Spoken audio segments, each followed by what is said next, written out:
Hare Krishna devotees, Dana Pranam, please accept Mahabala obeisances. Our glories to Srila Guru and Gauranga.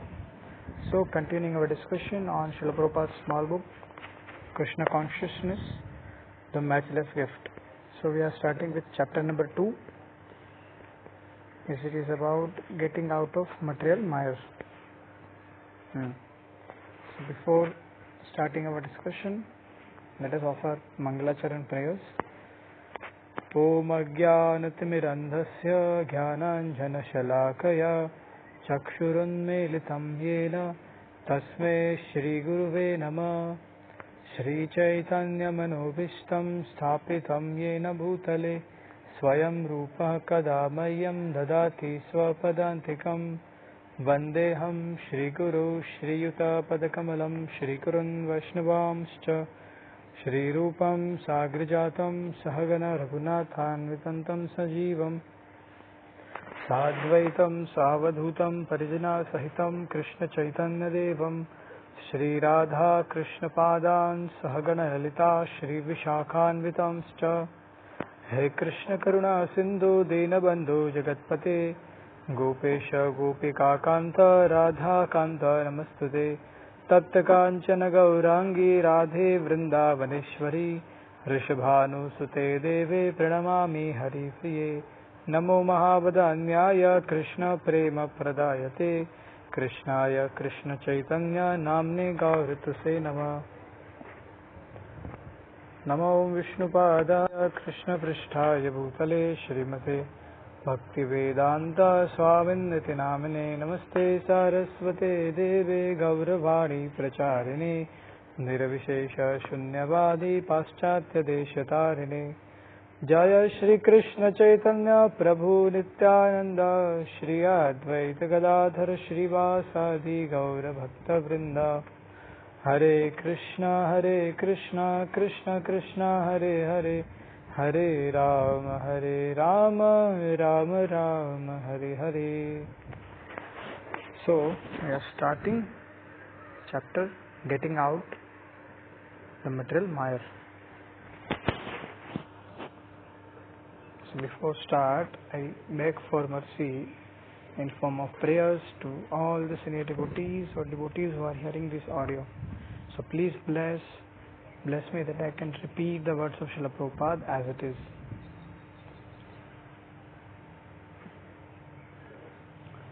Our subject matter is most sublime, the glorification of the holy name of God. The subject was discussed by Maharaj Parikshit and Shukadeva Goswami, who noted that a Brahmana who was very fallen and addicted to all kinds of sinful activities was saved simply by chanting the holy names of Krishna. This is found in 6th canto of Srimad Bhagavatam, an epic work by Vyasadeva describing the pastimes of Lord Shri Krishna and elaborating on the philosophy of Kṛṣṇa Conciousness. In the 5th canto of Srimad Bhagavatam, the universal planetary system are very fully explained. Within the universe, there are lower, middle and higher planetary systems. Actually, not only Bhagavatam but all religious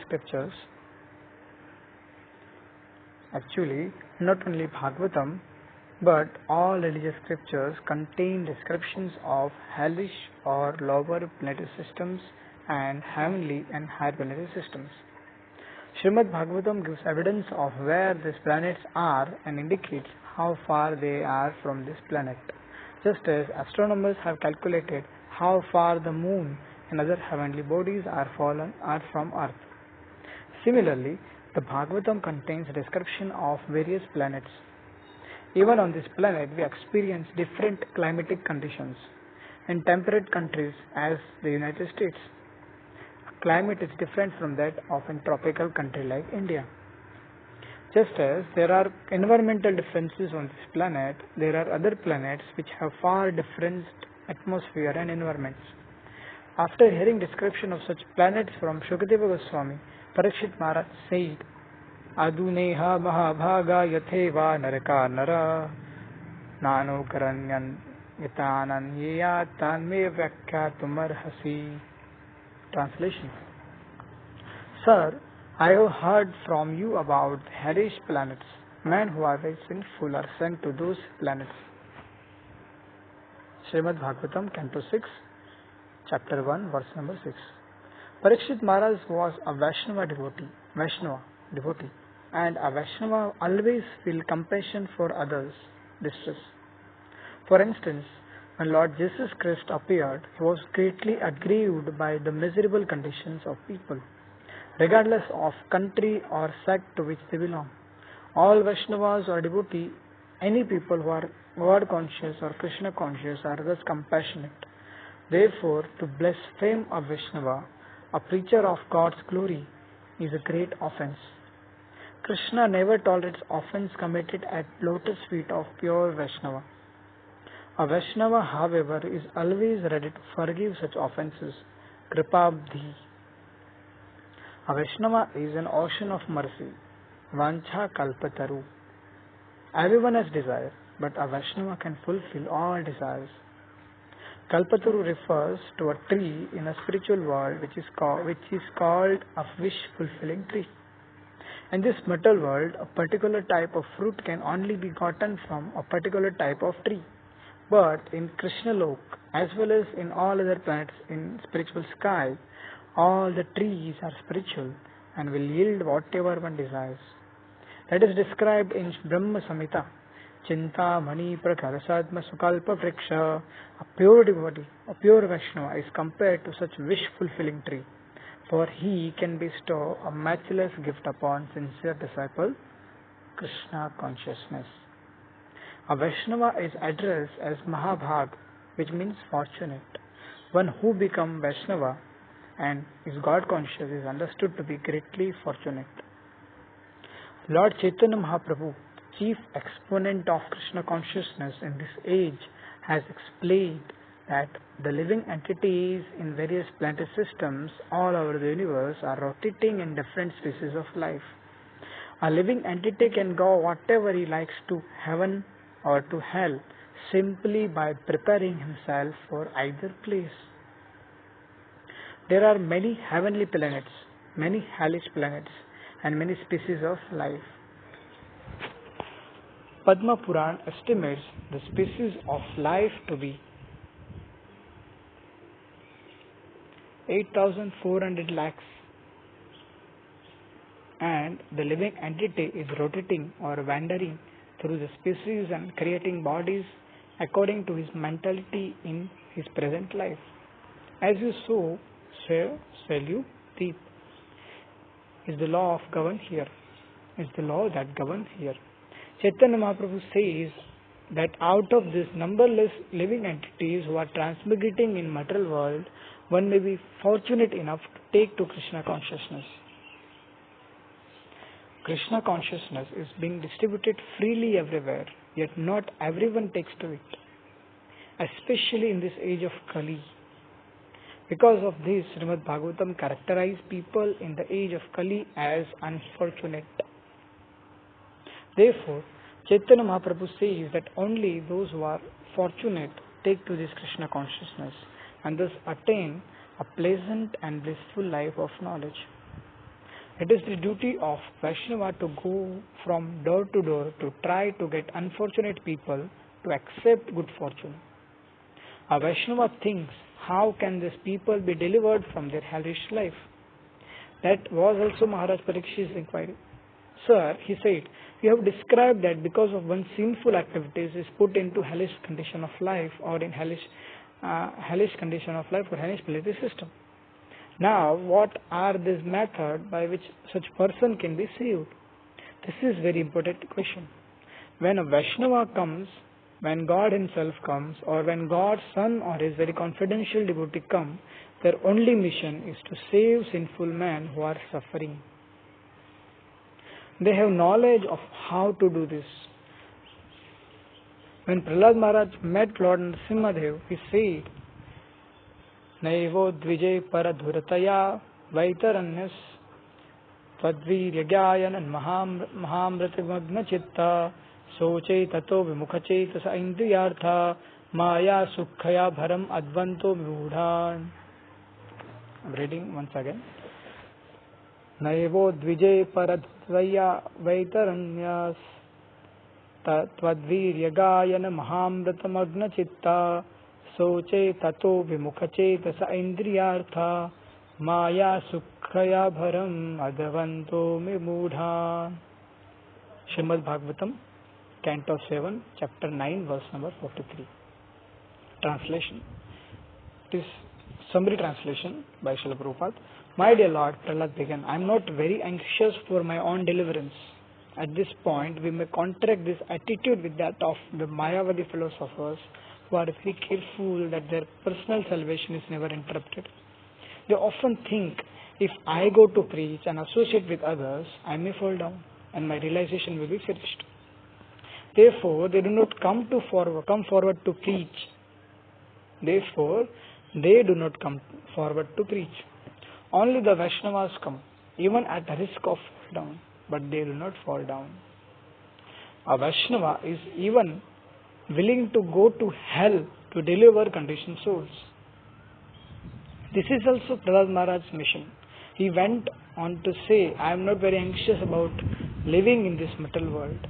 I have no anxiety for myself because somehow or other I have been trained to be Kṛṣṇa consciousness always.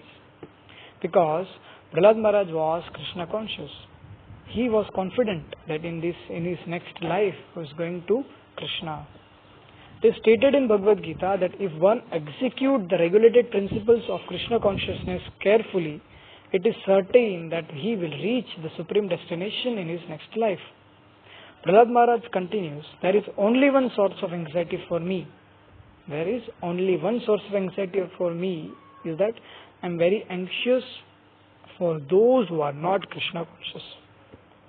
For myself I have no anxiety, but I am thinking of them. And why are not people Kṛṣṇa conscious? Maya sukhaya bharam adhavanto vimudhan. The rascals have created a humbug civilization for temporary happiness. Maya sukhaya. Actually, this is a fact. We have succeeded in creating humbug civilization. Every year, so many cars are being manufactured, and for that purpose, so many roads have to be excavated, repaired and repaired. This creates problems after problems, and therefore it is Maya Sukha, illusory happiness. We are trying to manufacture some way to be happy, but we only succeed in creating other big problems or other problems. The United States has world largest numbers of cars, but that does not solve any problems. We have manufactured cars to help solve the problems of life, but we often experience that this also creates other problems. Once we create car, we must travel 30 or 40 miles just to meet our friends or to go to the doctor. We can even go from New York to Boston in less than an hour by plane, but it takes even longer than that just to get to the airport. This situation is called Maya Sukhaya. Maya means false, illusory. We try to create a very comfortable situation, but we only succeed in creating another uncomfortable situation. This is the way of material world. If we are not satisfied by natural comfort offered by God and nature, and we want to create artificial comfort, then we have to create discomfort also. Most people, ignorant of this fact, think that they are creating a very comfortable situation, but in actually they end up traveling 50 miles to go to the office to earn livelihood and 50 miles to come back. Due to such conditions, Prahlad Maharaj sees that these vimudhas, materialistic persons, have unnecessarily burdened themselves simply for temporary happiness. Vimudhan maya sukha bharam adhavantu. Therefore, in Vedic civilization, it is recommended that one free himself from material life, take sannyas and renounce order and execute devotional service with no anxiety. The taking of renounce order, however, is not always necessary. If one can execute Kṛṣṇa consciousness in family life, that is also recommended. Although Bhaktivinoda Thakur was a family man and magistrate, he still executed devotional service most excellently. Dhruva Maharaj and Prahlad Maharaj were also Grahasthas. householders, but they trained themselves in such a way that even as a householder, they were not faced with interruption in their service. Therefore, Prahlad Maharaj said, I have learned the art of always remaining in Kṛṣṇa consciousness. What is that art? Tadvirya Gayana Mahamrita Magna Chitta. Simply glorifying the victorious activities and pastimes of Lord. Simply glorifying the victorious activities and pastimes of the Lord. The word Virya means very heroic. By reading Srimad Bhagavatam, we can come to understand that Krishna's activities, his fame, his associates, his everything else about him are all heroic. In this connection, Prahlad Maharaj said, I am certain that wherever I go, I can glorify your heroic activities and be saved. There is no question of my falling down, but I am simply anxious for those who have created a type of civilization in which they are always busy working hard. I am thinking of them. Prahlad Maharaj further says, Prayena deva munaya svavimukti kamaha. Prayena deva munaya svavimukti kama. Maunam charati vijane. Prayena deva munaya svavimukti kama.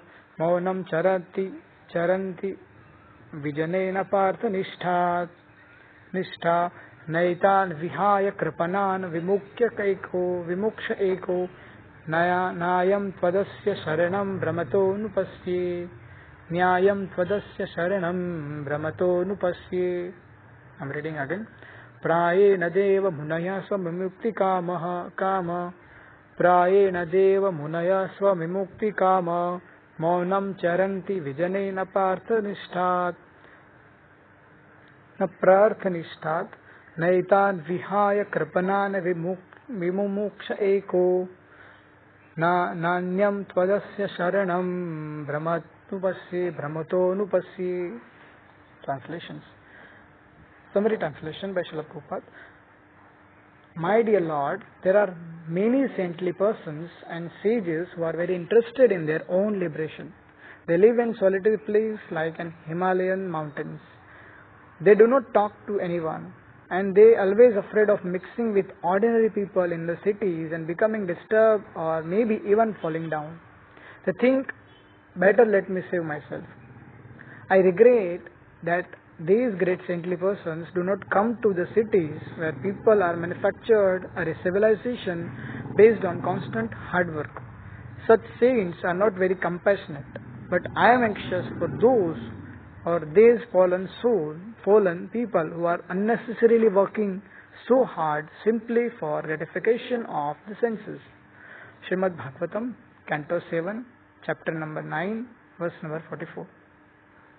7.9.44. Even if there were some points in working that hard, such people do not know what it is. All they know is the sex urge and the brothels that gratify this urge. However, Prahlad Maharaj has compassion for such people. Naitan vihaya kripanana vimuksha eko. My Lord, I do not need salvation alone. Unless I take all these fools with me, I shall not go. Thus, he refused to go into kingdom of God without taking all the fallen souls with him. This is Vaishnava. Nanyam tvadasya sharanam brahmato nupasye. I simply want to teach them how to surrender unto you. That's all. That is my goal. Surrender is thus emphasized because a Vaishnava knows that as soon as he surrenders, the path is clear. Naevo dvije paradurataya vaitaranyas tadvirya gayana mahamrita magna chitta. Somehow or other let me them all bow down before Krishna. This is very simple method. All one has to do is bow down before Krishna with faith and say, My Lord Krishna, I was forget of you for so long, for so many lives. Now I have come to consciousness of you. Please accept me. That's all. If one simply learn these techniques and sincerely surrendered himself to the Lord, if one simply learn this technique and sincerely surrender himself to the Lord, his path is immediately opened. This is the aim of real Vaishnava. A Vaishnava is always thinking about how the fallen conditioned souls can be delivered and is always involved in making plans to do so. The Goswamis, the chief disciples of Lord Chaitanya Mahaprabhu, were such Vaishnavas and thus described by Srinivas Acharya. It is from Shad Goswami Ashtakam. Nana Shastra Vicharane Kanipuna Sadharma Samsthapako Loka Namitakarino Tribhuvane Manyo Sharanake Sharanya Karo Radha Krishna Padara Vinda Bhajananena Bhajananandanena Matiko Vande Rupa Sanatano Raghuyugo Shri Jiva Gopalako. The sixth Goswami, Shri Sanatan Goswami, Srila Rupa Goswami, Srila Raghunath Das Bhatt Goswami, Srila Raghunath Das Goswami, Srila Jiva Goswami, Srila Gopal Bhatt Goswami are very expert in scrutinizingly studying all the revealed scriptures with the purpose of establishing the eternal religious principles for the benefit of all human beings. They are always absorbed in the moods of gopis and are engaged in transcendental loving services of Radha and Krishna. With similar Vaishnava compassion, Parikshit Maharaj told Shukadeva Goswami, "You have just described the different types of hellish life.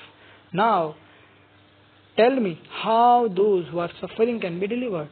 Kindly explain this to me." Adunaina Mahabhaga Yatheva Narakanara Nano Grayatanan Neyat Tanmi. Tell me. The word Nara refers to human beings or those who are fallen. Narakan Naraha Nano Grayatanan Neyat Tanmi. How can they be delivered from their fires, miseries of horrible pains? That is the typical Vaishnava heart. Typical Vaishnava heart. Maharaj Parikshit also said, somehow or other they have fallen down from the hellish life, but that doesn't mean that they should remain in that condition. There must be some means by which they can be delivered. So kindly explain those means. Shukadeva Goswami replied, Nachet ihaiva patichim yatham hasa Krittasya kuryan mana uktipanibi dhruvam savai praitya narakanupeti yekirtita me bhavata stigma yatana. Translations. Yes, I have already described various hellish condition typicals of severe and painful life. The point is that one has to counteract such life. Srimad Bhagavatam, Canto 6, Chapter 1, Verse number 7. How can this be done? How can this be done? There are various ways in which sinful activities can be committed. One is by mind. If a person think of committing some sinful activity and thus makes a plan, I shall kill that man, that is also considered to be sinful. When the mind is thinking, feeling and willing, then there is action. I repeat. When the mind is thinking, feeling and willing, then there is action. In certain areas of United States, dog owner is responsible according to the law if the dog barks at someone passing on the road. Although the dog simply barks, the owner is responsible. The dog is not responsible because it is an animal, but because the owner of the animal has made the dog his best friend. He is responsible by law. Similarly, just as the barking of dog may be considered unlawful, offensive speech may also be considered sinful, for it is just like barking. The point is that sinful activities can be committed in so many ways. One may think of them, or one may speak sinfully, or one may actually commit a sin. In any case, they are all considered sinful activities. Dhruvam save pretya narakan upeti. One has to suffer punishment for such activities. People do not believe in next life because they want to avoid botheration and punishment. But the next life cannot be avoided. It is well known fact that we must act according to law or we will be punished. If one commits criminal activities, the state will punish him. Sometimes, however, a criminal may escape punishment by the state, but this is not the case with God's law. One can cheat others, commit theft and hide, thereby saving himself from the punishment of the state, but one cannot save himself from superior law, the law of nature. It is very difficult because there are so many witnesses. A daylight is witnesses, the moonlight is witnesses, Krishna is the supreme witness. Thus, one cannot say, I am committing this sin, but no one can see me. Krishna is the supreme witness, sitting within the heart. And he not only note that what one is thinking and doing, but he also gives the living entity facility. If one wants to do something in order to satisfy his senses, Krishna gives all facility. This is stated in Bhagavad Gita. Sarvasya chaham radhi sannivishta. I am sitting in everyone's heart. Matta smriti jnanam apohanam cha. From me come remembrance, knowledge and forgetfulness. Matta smriti jnanam apohanam cha. In this way, Krishna gives us a chance. If we want Krishna, he will give us a chance to have him. And if we don't want Krishna, he will give us a chance to forget him. If we want to enjoy life, forgetting Krishna, forgetting God, Krishna will give us all facilities so that we can forget. But if we wanted to enjoy life in Kṛṣṇa consciousness, Krishna will give us the chance to make progress. Nice statement. That is up to us. If we think that we can be happy without Kṛṣṇa consciousness, Krishna does not object to that. Yatechasi tatha kuru. After advising Arjuna, he simply said, now I have explained everything to you. Whatever you desire, you can do it. You can do. Arjuna replied immediately, Karishye vachanam tava. Now I shall execute your order. That is Kṛṣṇa consciousness. God does not interfere with our tiny independence. If we want to act according to the orders of God, then He will help us.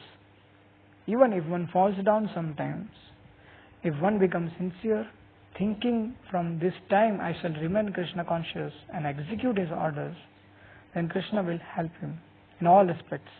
Even if one falls down, He will be excused and give more intelligence. This intelligence will say, don't do this. Now go on with your duty. But if one wants to forget Krishna, if he wants to become happy without Krishna, the Lord will give so many chances to enable him to forget Him life after life. Parikshit Maharaj said, it is not that if I say there is no God, that there will be no God, or that I will not responsible for what I do. Parikshit Maharaj said, it is not that if I say there is no God, that there will be no God, or that I will not be responsible for what I do. The atheists deny God due to their sinful activities. If they thought that there were a God, they would shudder at thought of punishment. Therefore, they deny His existence. When rabbits are attacked by the larger animal, they close their eye and think, I am not going to be killed. But they are killed anyway. Similarly, we may deny the existence of God and His laws, but still God and His laws are there. In the high court, one may say, I don't care for the law of government, but he will be forced to accept the government law. If one denies the state law, he will be put into prison and duly punished. Similarly, one may foolishly decry the existence of God by various means. There is no God, or I am God, but ultimately one is responsible for all his actions, both good and bad. According to the law of karma, or the law governing activities, if we act properly and perform pious activities, we are awarded by good fortune, and if we act sinfully, we have to suffer. Therefore, Shukadeva Goswami said, Tasmad pure sva iha papa nishkrito yate namrtyo avipaya tatmana doshaya doshasya dastva gurulang ladhavam yatha vishaga chikitse tarujam idannavi. Translations. You should know that you are responsible, and according to the gravity of your sin, you should accept some type of atonement as described in Shastras or scriptures. Srimad Bhagavatam, Canto 6, Chapter 1, verse number 8. Just as doctors are sought when one is diseased, according to the Vedic way of life, there is a class of Brahmanas to whom one should go for prescribe atonement for sinful activities. I repeat, just as doctors are sought when one is diseased, according to the Vedic way of life, there is a class of Brahmanas to whom one should go for a prescribed atonement of sinful activities. There are different types of atonement. If a person commits a sin and counteract it by penance, that is atonement. There are examples of this in Christian Bible. Shukadeva says that one has to execute the prescribed atonement according to the gravity of his sinful activities. A physician may prescribe an expensive medicine or a cheap medicine according to the gravity of disease. For headache, he may simply prescribe aspirin, but if there is some severe illness, he may prescribe a surgical operation which will cost thousands of dollars. Similarly, sinful activities are disease. So one should follow the prescribed cures to become healthy. By accepting the chain of birth and death, soul accept a disease condition. Nice statement. By accepting the chain of birth and death, the soul accepts disease condition. The soul is not subject to birth, death or disease because it is a pure spirit. In Bhagavad Gita, Krishna says that a soul has no birth, na jayate. Na jayate, and that is has no death, mriyate.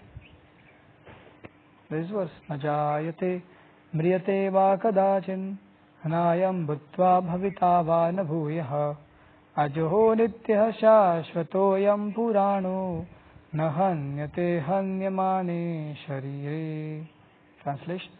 For the soul there is never birth or death, nor having once been does he ever cease to be. He is unborn, eternal, ever existing, undying and primeval. He is not slain when body is slain. Srimad Bhagavad Gita, chapter 2, verse number 20. Modern civilization is in a dire need of an educational system to give people instruction on what happened after death. In actuality, the present education system is most effective because unless one knows what happened after death, one dies like an animal. Animal does not know that he is subject to a death or that is going to have to take another body. Human life, however, should be more elevated. One should not simply be interested in animalistic function of eating, sleeping, defending and mating. A living entity may have an abundant supply of food for eating, or many nice buildings for sleeping, or good arrangement for sex life, or good defense to protect him, but this doesn't mean that he is human being. A civilization which is based on these activities should be known to be animalistic. A civilization which is based on these principles is known as to be animalistic.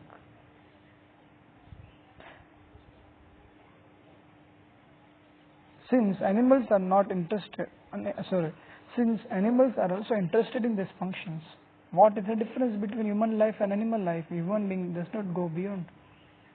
Then, the distinction can be made when human being becomes inquisitive and asks, why have I been put into miserable condition?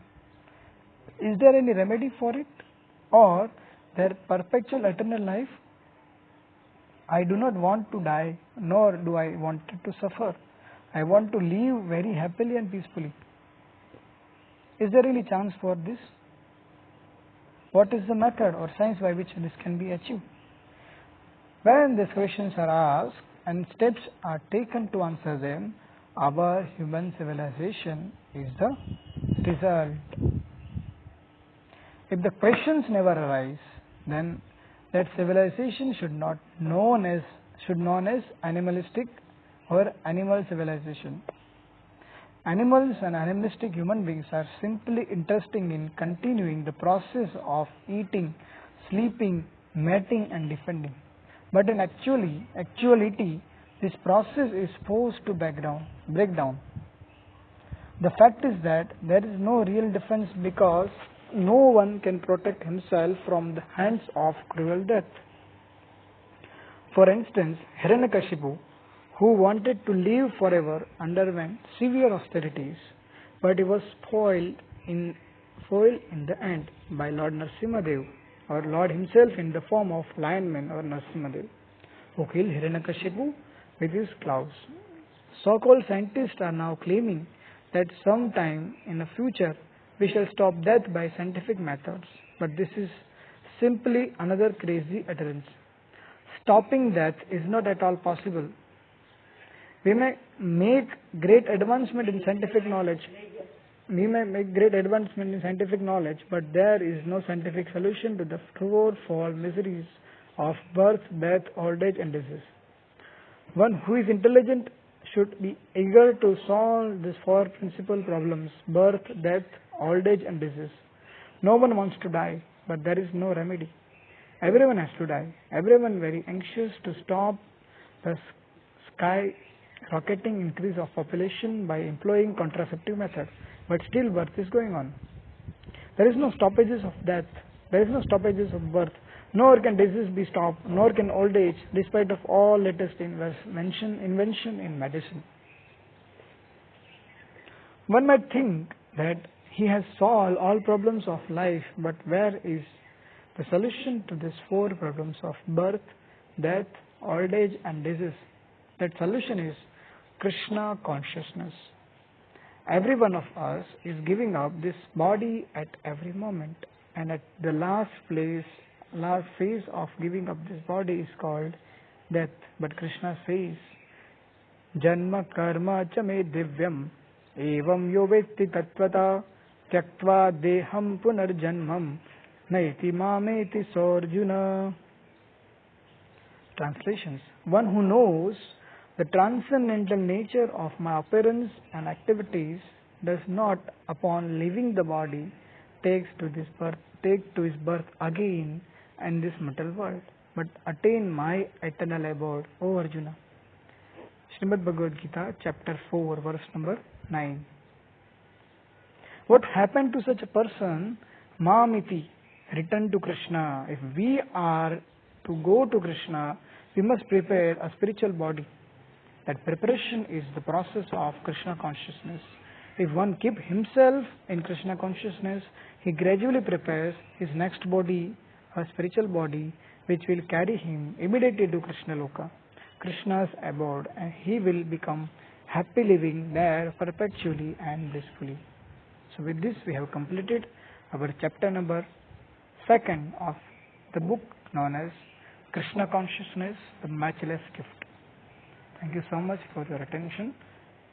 Hearing, your servant Brijesh Tanaya Das.